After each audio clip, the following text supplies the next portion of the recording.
안녕하세요. 어제도 그제도 파스 강동원입니다. 지금 보고 계시는 차는 르노의 순수 전기차 조에입니다.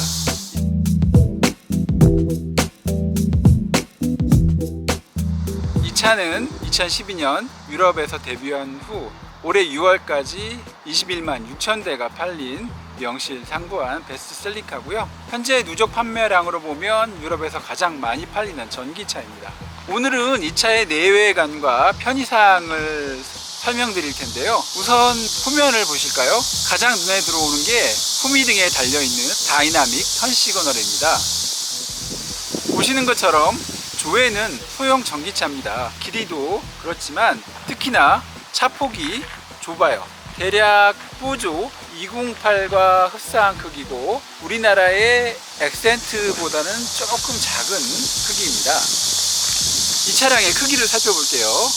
전장은 4090mm, 전폭은 1730mm, 전구는 1560mm, 휠베이스는 2590mm입니다. 사실 조에가 유럽에서 가장 많이 팔리는 이유가 이런 작은 차량 크기 때문입니다. 게다가 차량 크기 대비 대용량 배터리가 탑재되어 있는데요. 이 차에는 54.4kW급 G 배터리가 탑재되어 있습니다. 여기에 100kW급 전기 모터를 합쳐서 단순 환산 최고 출력 136마력, 최대 토크 245Nm, 역시 단순 환산하면 25kgm의 힘을 발휘합니다. 차의 크기에 비해서는 꽤 높은 출력이 나는 전기차인데요. 이 차는 국내 인증 기준으로 100% 충전 시 최대 309km를 달립니다. 차량 크기 대비 큰 배터리가 탑재될 수 있었던 요인은 전용 플랫폼 덕분입니다. 충전구는 내부에서 충전 버튼을 눌러야 열리고요. 이렇게 유로 콤보 타입의 충전구가 이 안쪽에 설치되어 있고요. 완속 충전을 하실 때는 위에 것만 사용하시면 돼요. 그리고 충전 중에는 여기에 빨간불이 들어오고요. 충전이 완료되면 이런 백색 광으로 변합니다. 여기 설명이 있네요. 노란색, 파란색, 파란색 길게, 녹색, 빨간색 이런 경고등이 이쪽에 들어옵니다. 고무가 사용됐고요. 보통 고급 차들은 크롬 질감으로 마감을 하잖아요.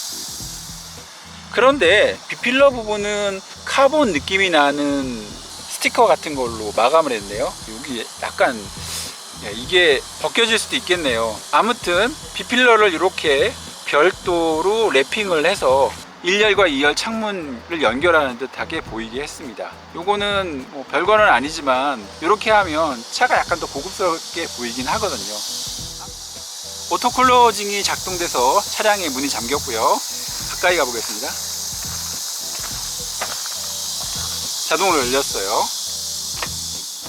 소형 해치백급의 차량답게 내부는 그렇게 고급스럽지는 않지만 이 차량 같은 경우에 상위 트림인 인텐스이다 보니까 스포츠 시트에 가죽 그리고 측면 머리 옆쪽부터 어깨를 타고 내려와서 엉덩이 부분까지 이렇게 하얀색의 액센트가 추가됐습니다. 참고로 엔트리 트림과 중간 트림인 인텐스 에코의 경우에는 제가 런칭 행사 영상과 블로그 혹은 포스트의 글을 통해서도 소개했지만 가운데 부분에 기존의 안전벨트 같은 폐차에서 나온 패브릭들을 이용한 재활용 소재가 사용됐어요. 스티어링 휠이고요. 이 차량 같은 경우에 크루즈 컨트롤까지 지원하고요. 중간에 로장주 엠블렘이 있는데 GE, 즉 에미션 제로 전기차이다 보니까 테두리에 에미션 제로의 상징색인 블루 칼라가 적용됐습니다. 계기판 클러스터는 12.3인치 풀 디지털이고요. 디자인을 보시면 저 멀리 지평선이 보이죠? 시간에 따라서 저 지평선 부분에 디자인이 조금씩 바뀌는데요. 지금은 낮이라고 푸르스름하고 저녁때가 되면 붉게 변합니다.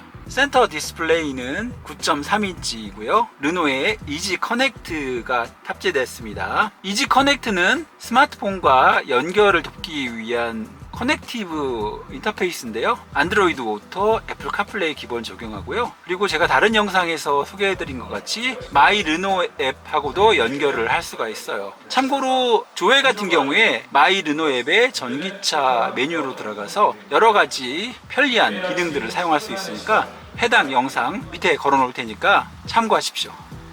그리고 크러쉬 패드와 여길 뭐라고 해야 되나요? 센터 터널이라고 하기도 좀 그렇고 이 브릿지라고 하기도 좀 그런데 이 부분 하위 트림에는 동일하게 재활용 패브릭 소재가 사용되는데요. 인텐스 트림에는 가죽이 적용됐습니다. 이 가죽은 말랑말랑한 가죽은 아니에요. 그러니까 내구성이 높은 뻣뻣한 가죽이 사용됐습니다. 아이들링 스탑과 오토 홀드가 포함된 전자식 파킹 브레이크가 적용되어 있고요. 변속기입니다. 전기차에서 아주 유용한 B모드가 제공되고요. 이 변속기 UI에는 P단이 없습니다. 주차를 할 때는 변속기 단수를 N에 놓고, 즉 중립에 놓고 전자식 파킹 브레이크를 올려서 차를 완전히 잠그는 겁니다. 변속기를 N에 놓는 거는 프랑스 차의 특징 중에 하나인데요. 주차 시 N을 사용하는 대표적인 브랜드가 이 르노와 푸조죠. 차량의 전원을 올려보겠습니다. 원래는 뿡 하고 빵빠르게 울리는데요. 조금 전에 껐다 켰기 때문에 사운드는 나타나지 않고 있습니다. 이지 커넥터가 적용된 터치 디스플레이고요. 지난해부터 르노는 기존의 9.3인치 터치 디스플레이에 소프트웨어 버튼으로 들어가 있던 공조기 UI를 이렇게 물리적으로 뺐어요. 자주 사용하게 되는 공조기 버튼이 소프트웨어 버튼으로 디스플레이 안에 들어가면 조작하기가 쉽지 않죠. 솔직히 개인적으로는 이런 버튼들도 좀 불편해요. 특히 이런 볼륨. 볼륨도 빼줬으면 좋겠는데 볼륨은 여전히 터치 디스플레이 안에 소프트웨어로 적용되어 있습니다. 공조기 버튼을 물리적으로 뺀 거는 잘한 것 같아요. 그리고 그 밑에 보시면 외부 인터페이스가 있는데요. aux, USB 2개 지원하고요. 데이터와 충전 2가지 모두 됩니다. 그리고 DC 12V 시거잭이 하나 제공됩니다. 핸드폰 무선 충전 패드입니다. 이상으로 1열의 주요 편의사항을 살펴봤고요. 2열로 옮겨보겠습니다. 2열 출입문은 살짝 감춰져 있고요. 여기에 이 지문 모양 부분을 손가락으로 눌러서 이렇게 여는 겁니다. 2열 문이 의외로 무겁습니다. 뒷문 두께가 꽤 두껍다는 방증인데요. 르노 조회의 상위 트림인 인텐스에는 보스 프리미엄 사운드가 기본 탑재되어 있습니다. 르노 조회의 2열은 일반적인 소형 해치백의 구성 그리고 크기 거의 동일합니다. 사실 특별히 옵션이라고 설명할 건 없고요. 2열 좌석이 조금 높은데요. 이건 요 밑에 배터리 팩이 내장되어 있기 때문에 그렇습니다. 배터리 팩이 여기서부터 이렇게 해서 내장되어 있어요. 하지만 일반 자동차 플랫폼을 기반으로 만든 경쟁 전기차보다는 조금 더 공간의 여유가 있어요. 2열에서 특별히 편의사항이라고 하면 센터 터널 끝단에 위치한 USB 충전 포트 2개 정도입니다. 2열을 위한 주머니 운전석 뒤에는 없고요. 보조석 뒤쪽에 하나 있는데 모양이 특이합니다. 말 그대로 호주머니 모양으로 되어 있어요. 그리고 의자의 옆면과 동일하게 베이지색 액센트가 들어가 있네요. 좌석은 60대 40으로 폴딩 됩니다. 좌석을 앞으로 접을 때는 여기에 있는 버튼을 누르는데요. 이 버튼도 상당히 작아요. 엄지손가락 하나 누르면 딱 맞거든요. 여기를 눌러서 오른쪽에 2열 좌석도 홀딩을 해보겠습니다. 2열 좌석을 모두 접었는데요. 수평은 안 돼요. 2열을 위한 편의사항은 이게 다고요. 좌석 가운데에 팔걸이 없고 중앙에 컵홀더도 없습니다. 컵홀더는 양쪽 출입문에 도어 포켓을 사용하셔야 돼요. 이상 르노 조회 인텐스 트림의 편의사항을 살펴봤습니다. 2열 탑승 공간의 크기를 알아보기 위해 2열 좌석에 앉아봤습니다. 2열의 무릎 공간은 이 정도 나옵니다. 주먹이 들어가긴 조금 버겁고요. 주먹과 손바닥 반 정도의 공간이 나와요.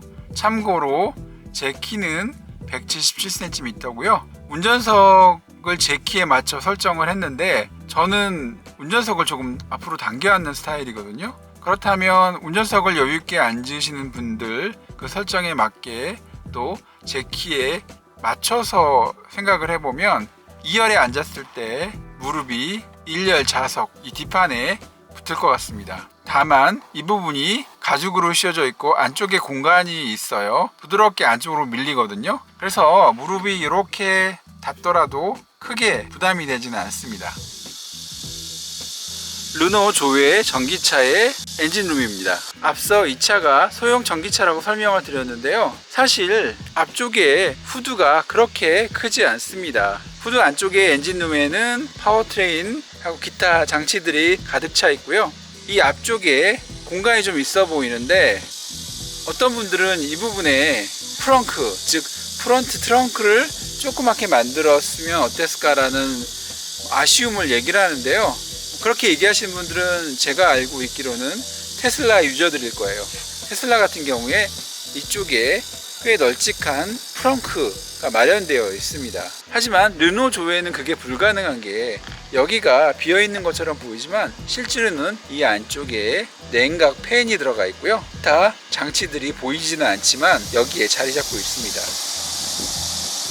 이상으로 르노의 전기차 조회의 내외부 그리고 편의사항에 대한 리뷰를 마치겠습니다. 지금까지 어제도 그제도 파스 강동훈이었고요. 영상 내용 재밌고 도움되셨다면 공감, 다음 컨텐츠가 기대되신다면 구독 부탁드립니다. 영상 시청 감사합니다.